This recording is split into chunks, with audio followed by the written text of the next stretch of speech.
اب عثمان بن عفان رضی اللہ تعالیٰ کی وہ حدیث ہم آپ کے سامنے رکھتے ہیں جس میں وضو کرنے کا طریقہ بیان کیا گیا ہے، اس کو دیکھیں۔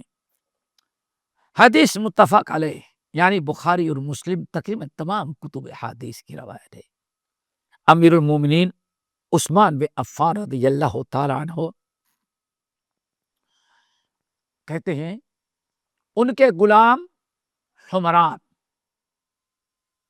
عثمان بن عفان رضی اللہ تعالیٰ عنہ کے غلام حمران ہیں، کہتے ایک دن ہمارے آقا عثمان بن عفان رضی اللہ تعالیٰ عنہ نے کہا پانی لے کر کے آؤ۔ پانی لے کر کے آئے اور انہوں نے وضو کرنا شروع کیا سب کے سامنے۔ امیر المومنین وضو کرنے لگے، چاروں طرف سے لوگ گھیر لیے اور پورا وضو کیا۔ وضو کیسے کیا وہ دیکھیں۔ فَأَفْرَغَ عَلَى يَدَيْهِ ثَلَاثًا فَغَسَلَهُمَا، سب سے پہلے عثمان بن عفان رضی اللہ تعالیٰ عنہ نے جیسے لوٹے وغیرہ سے پانی لیا، غلام نے پانی گرایا، عثمان بن عفان نے اس طرح دیکھیں، یہ اچھی طرح سے دوستو یہ دیکھیں، سب سے پہلے پانی لے کر کے خوب اچھی طرح سے اپنے ہتھیلیوں کو کف کفین دونوں ہتھولیوں کو خوب اچھی طرح سے 3 مرتبہ دھولا، اچھی طرح سے۔ فائدہ کیا ہوگا؟ اچھی طرح دیکھیں، یہاں پسینہ، اگر مزدور کام کرنے والا ہے، پرانے زمانے میں کچے راستے تو یہاں پسینہ ہو تو یہاں دھول مٹی آ کر کے رک جاتی تھی، انسان دھلتا ہے تو یہ سب صاف ہو جاتا ہے۔ اور بسا اوقات دیہات کے لوگ یا شہر میں جو کاروباری لوگ ہوتے ہیں، یہ ان کے ہاتھ بڑے سخت ہو جاتے ہیں، چمڑا نکل جاتا ہے، کبھی یہاں پھٹ جاتا ہے، تو اس طرح سے خوب اچھی طرح سے اس کو 3 مرتبہ دھلا۔ بتائیں کیا کوئی دھول مٹی تو باقی نہیں رہے گی، اچھی طرح سے دھلا۔ پھر ثم مضمض، پھر آپ نے مضمضہ کیا۔ مضمضہ کیا ہے؟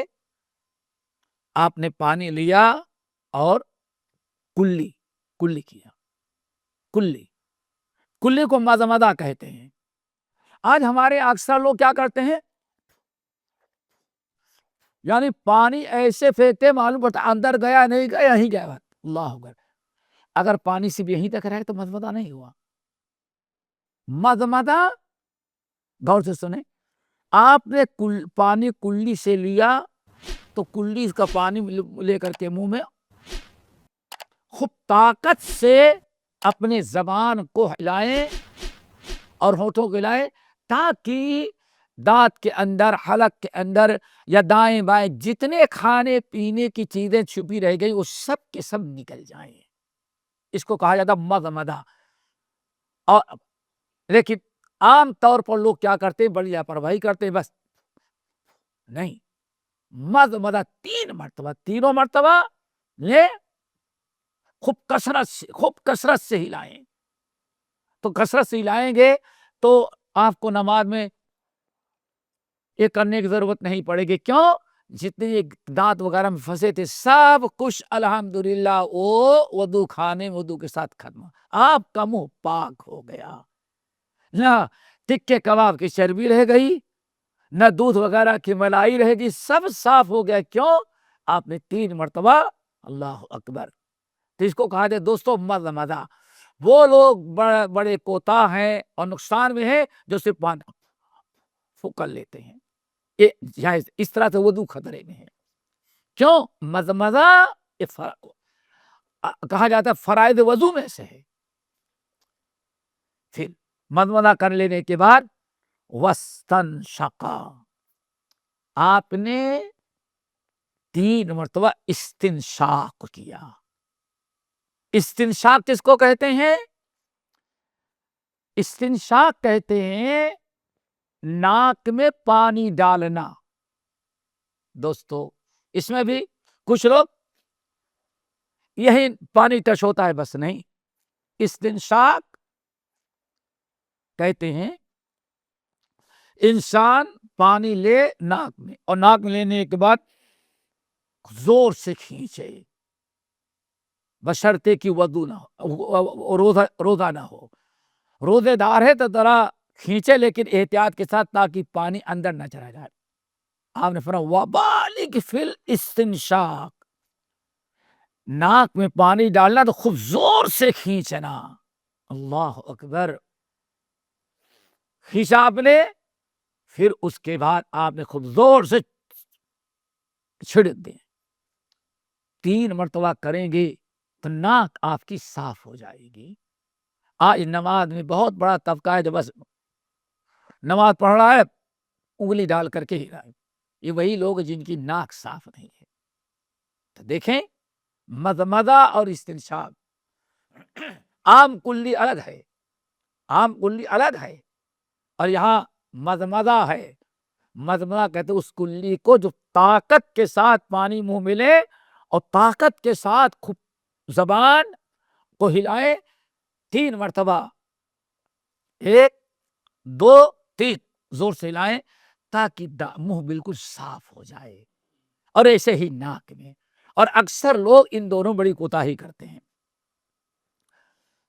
پھر ثم غسل یدہ الیمنی، پھر آپ نے دایاں ہاتھ دھلا، رائٹ ہے، دایاں ہاتھ دھلا۔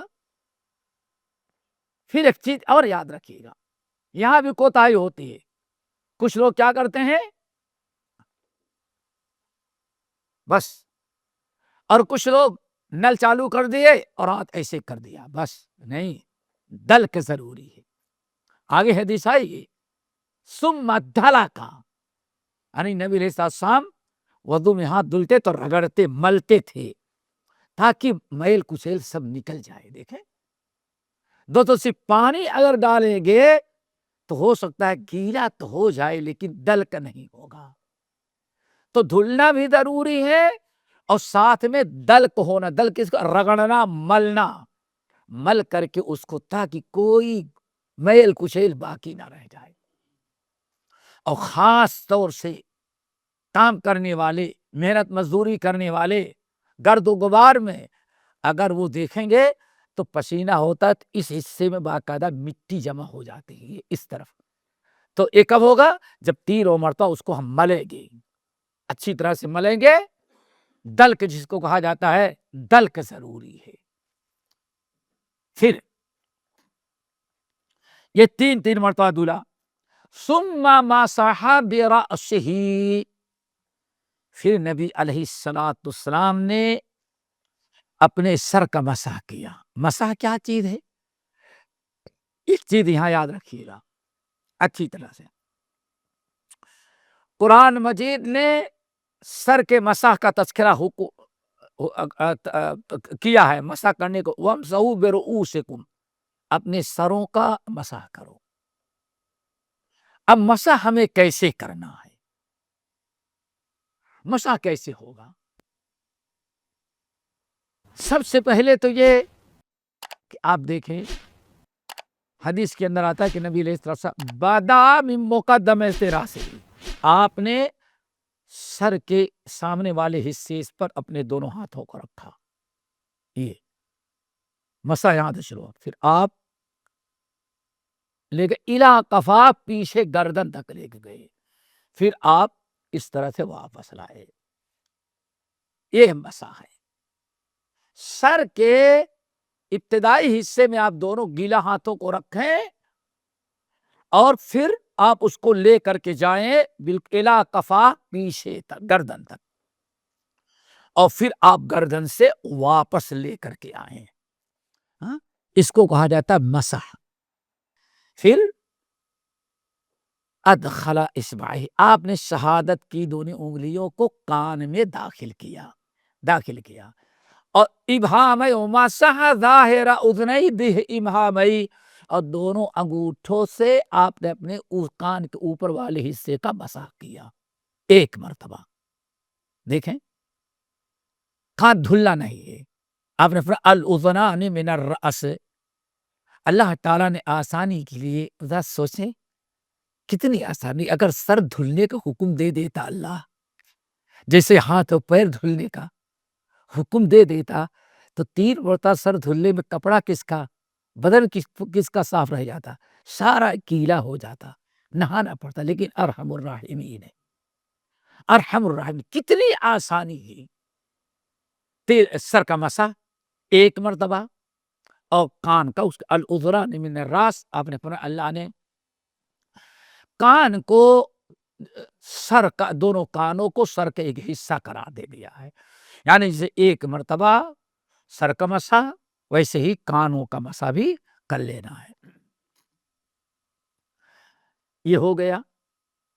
لیکن ہر ایک میں اچھا کان کا مسح ہو گیا. ثم غسل رجلہ الیمنی. اب آخر میں آپ نے اپنے دائیں پیر کو دھلا 3 مرتبہ. لیکن پیر کو دھلنے کے بعد دلک یعنی جیسے ہاتھ کو ملنا ہے ایسے پیروں کو بھی ملنا ہے، اور خاص طور سے انگلیوں میں خلال. بہت سارے لوگ ہوتے پیر کی انگلیاں ان کی بہت سٹی ہوئی ہوتی ہیں، تو کبھی پسینے کی بدبو، دھول مٹی گندگی رہ جاتی ہے، تو یہ صحت کے لیے بھی نقصان دہ ہے اور عبادت کے لیے بھی نقصان دہ ہے. اسی لیے نبی علیہ الصلوۃ والسلام نے سختی کے ساتھ حکم دیا کہ انگلیوں کا، ہاتھ اور پیر کے انگلیوں کا خلال کہتے اس کو، کہتے خلال. اس طرح سے کر لینا، یہ خلال ہے. ایسے بھی کر لیں لیکن ایک خلال کریں. پہلے دایاں پھر اس کے بعد بایاں. ہو گئی. وضو کر کے دکھا دیا. ابھی تک عثمان بن عفان رضی اللہ تعالیٰ عنہ عمل کر کے لوگوں کو وضو کا طریقہ سکھلا رہے تھے، اور وضو کا طریقہ سکھلا دینے کے بعد اب آخر میں کیا فرمایا؟ ثم قال.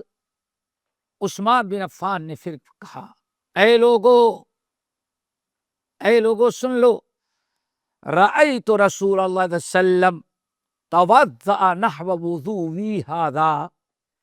میں نے نبی علیہ الصلوۃ والسلام کو وضو کرتے ہوئے ویسے ہی دیکھا جیسے میں نے تمہیں دکھایا. اب حدیث مرفوع ہو گئی. اے لوگو، ہم نے وضو جیسے تمہیں وضو کر کے دکھایا، سکھایا، میرے ان آنکھوں نے پیارے نبی کو ایسے ہی وضو کرتے ہوئے دیکھا تھا. میں نے کچھ نہ گھٹایا نہ بڑھایا. دیکھیں یہ ہے وضو کا طریقہ. اب آگے آئیں. فضیلت عثمان بن عفان رضی اللہ تعالیٰ عنہ کہتے ہیں پورا طریقہ دکھلا دینے کے بعد اور یہ بتا دینے کے بعد کہ اللہ کے رسول کو ایسے ہی میں نے کرتے ہوئے دیکھا جیسے سکھلایا. کہتے ثم قال. پھر اس طرح سے وضو کر لینے کے بعد پیارے نبی نے ارشاد فرمایا، اللہ اکبر. پیارے نبی نے ارشاد فرمایا، کیا فرمایا؟ من توضأ نحو وضوئی ھذا ثم يصلي ركعتين لا يحدث نفسه فيهما بشيء غفر له ما تقدم من ذنبه او كما قال علیہ السلام.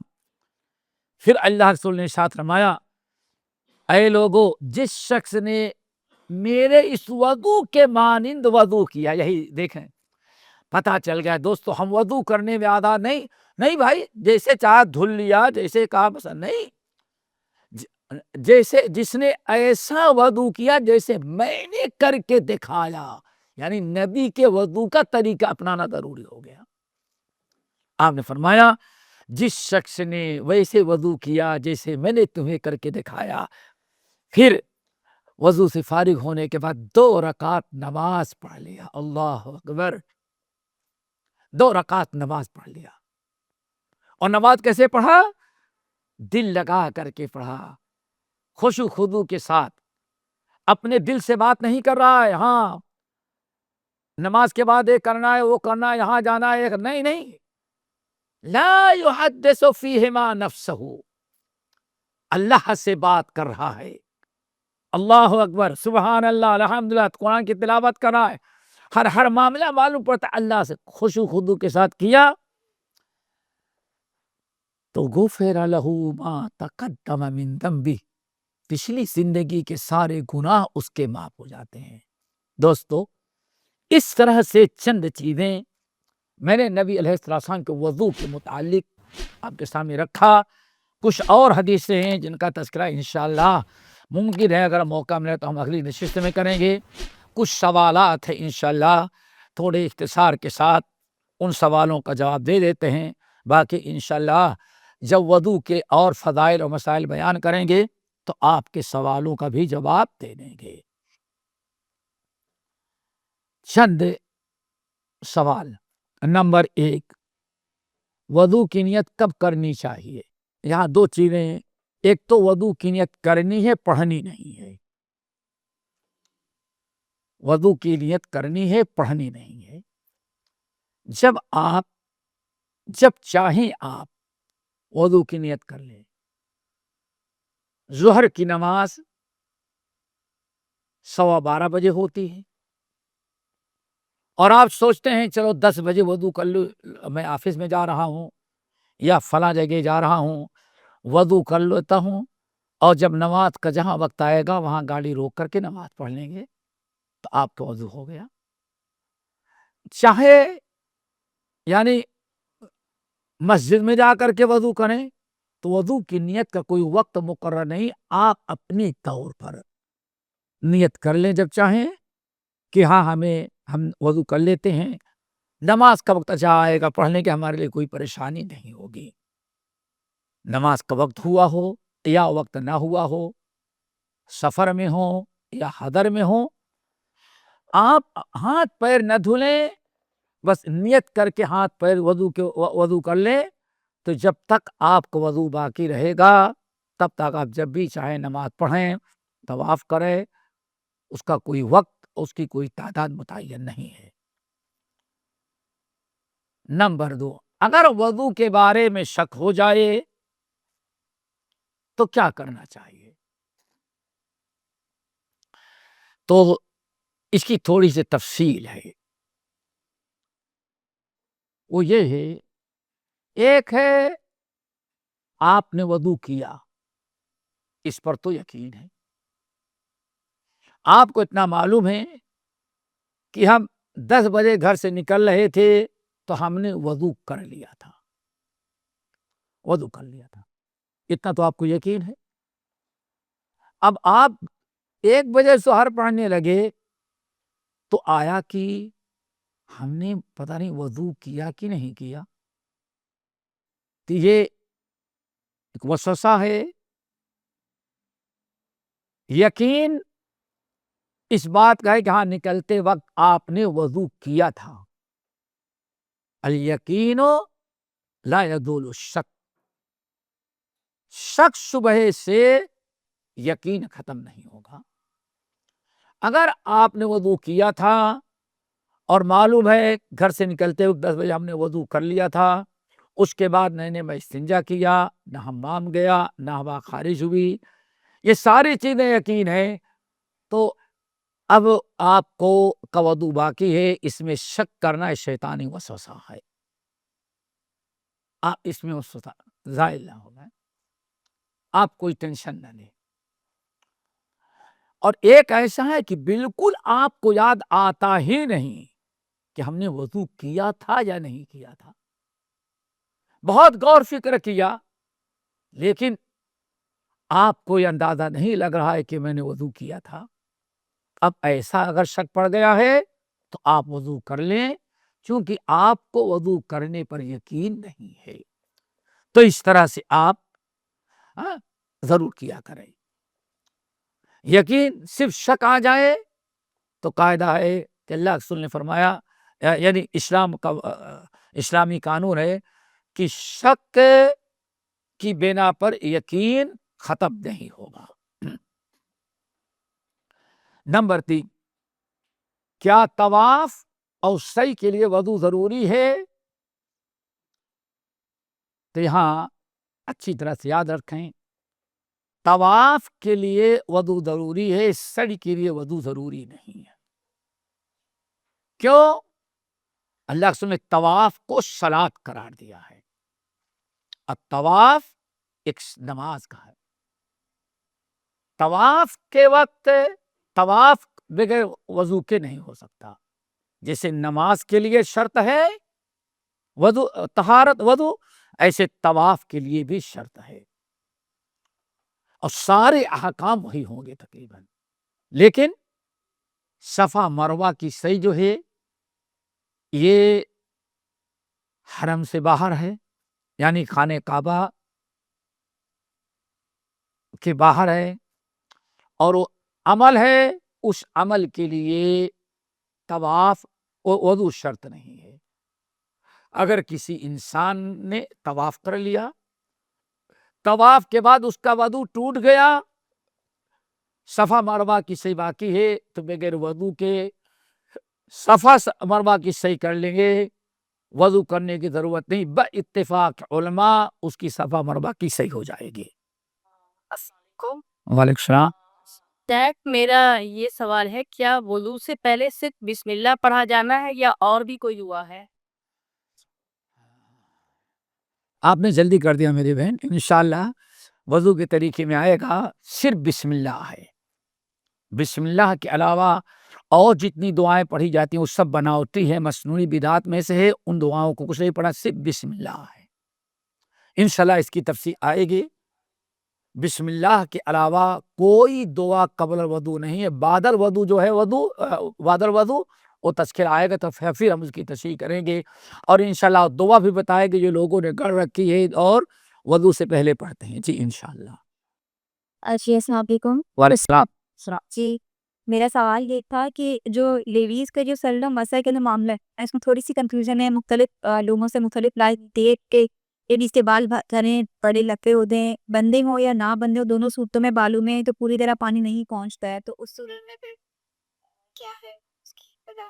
جی نہیں، کوئی مشکل نہیں، عورت کے لیے اللہ نے بہت، مردوں کے لیے مسا کافی ہے تو عورتوں کے لیے نہیں، کتنے بھی بال ہوں، چاہے آپ کے بال کو گھنے ہوں یا غیر گھنے ہوں، بڑے ہوں چھوٹے ہوں، آپ نے چوٹی گیسو بنا رکھی ہے، بٹ لیا ہے، یا ویسے کھلے ہوئے ہیں، بلکہ مردوں سے زیادہ آسانی آپ کے لیے ہے، آپ اپنے ہاتھوں کو اس طرح سے لے کر کے چلی جائیں، بالوں تک اتنا ہی آپ کو کرنا ہے، جڑوں تک پانی پہنچانا کوئی ضروری نہیں ہے، بہت آسانیاں ہے، بلکہ انشاءاللہ آگے ہم بتائیں گے۔ بعض کبھی اگر آپ کو معلوم ہے کہ اور مشکلات آتی ہیں تو نبی علیہ السلام نے ارشاد فرمایا کہ ایسے رکھ کر کے پیچھے تک لے کے جائیں اور آپ کا وضو ہو جائے گا، جس کی تفصیل انشاءاللہ آگے بتائیں گے ہم۔ جی السلام علیکم۔ وعلیکم چیزوں میں ہے رکن کی جو مہینے کی چھٹیاں آتی ہے، اس وقت وضو میں رہنا کیسا ہے، اور کر سکتی ہے اس وقت میں وضو؟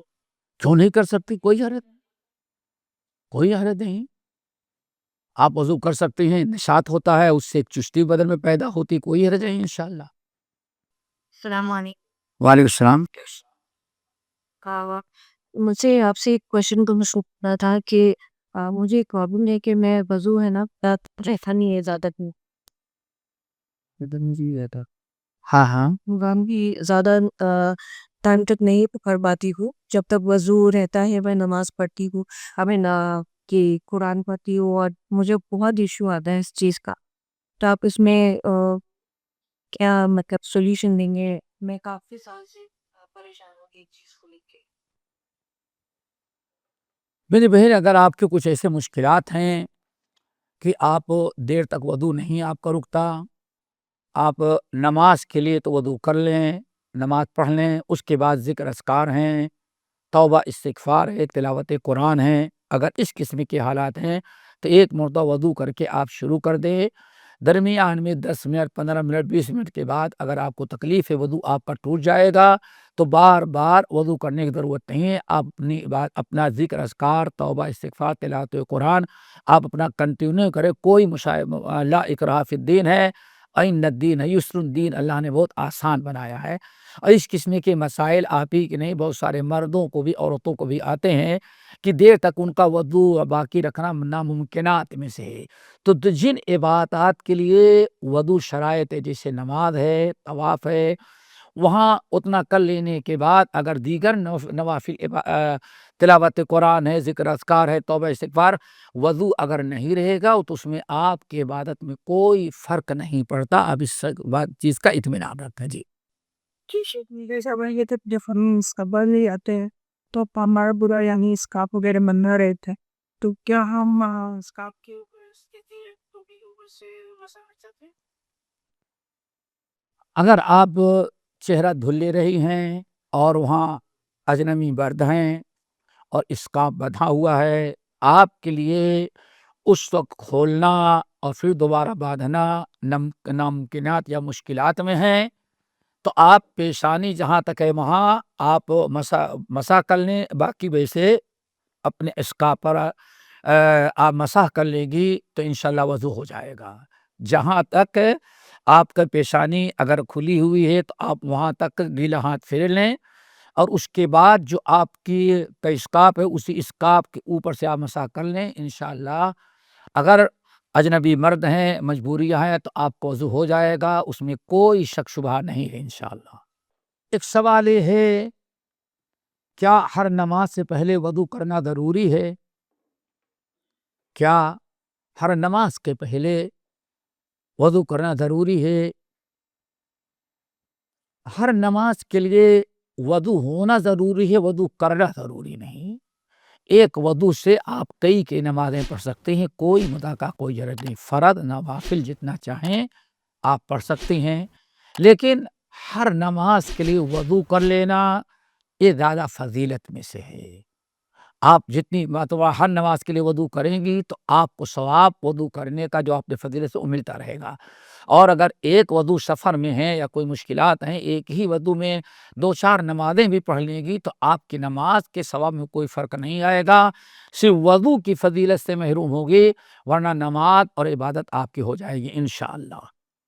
کیا جنازے کے لیے وضو کرنا لازمی ہے؟